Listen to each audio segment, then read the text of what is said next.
Welcome, Adamo here from the Adamo Group, and next to me is Michael Bucciolato as our in-house sales consultant to the Adamo Group. Michael, recently we just had a sales meeting where we talked about emotional intelligence. Why don't you elaborate and tell us a little bit more about emotional intelligence? Yeah, before we dive in, I want to ask you a question.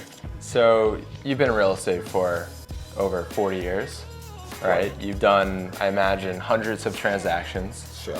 When you're dealing with buyers and sellers, do they make decisions on logic or on emotion? Hands down, emotions, definitely. Logic doesn't come into play until perhaps when you're negotiating numbers, but the initial reaction is definitely based on emotions. For sure, and when buying a home or selling a home, it's an emotional experience, right? Absolutely. So as an agent, you want to be able to demonstrate understanding, right? I think that's how you build trust and credibility with a buyer or seller.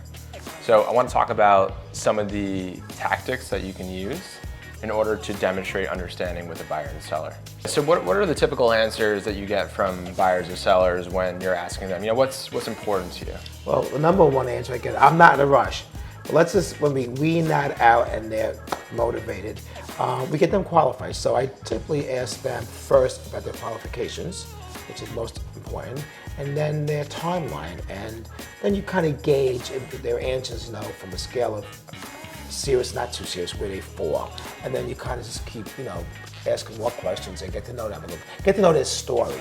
I always feel like everyone has a story, and you ask the questions, engage in the conversation, so I finally have a story. And as an agent, you want to qualify the opportunity. You want to make sure you're investing your time wisely. Absolutely. So you mentioned the first part was, we're not in a rush, right?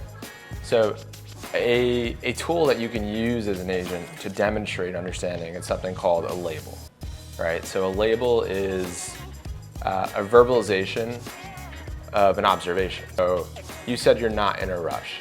So I could say something like, it sounds like you've given a lot of thought to this. And they might say, oh yeah, we've had these conversations and we know the market isn't great right now.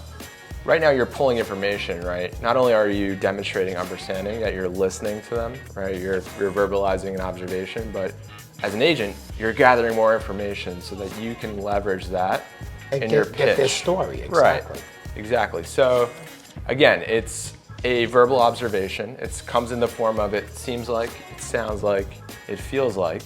And this is really making sure that you're listening, right? You're building that trust with the buyer or seller.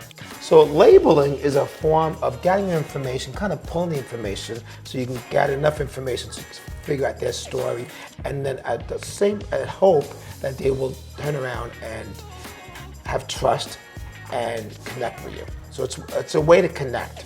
Absolutely. Trust-based influence is what we call it. Most people, their innate response is to pitch, right? To sell. Right. And when you take a step back and focus on listening, you extract a lot more information, right? That'll help you eventually sell, or disqualify it and say, hey, these aren't people that are serious right now. I'm gonna go find other people. Gotcha. So my takeaway from this with Michael, who I appreciated, would be to listen, engage information, and ask enough questions and the right questions. And this is Michael Bucciolato as in-house sales consulting on emotional intelligence.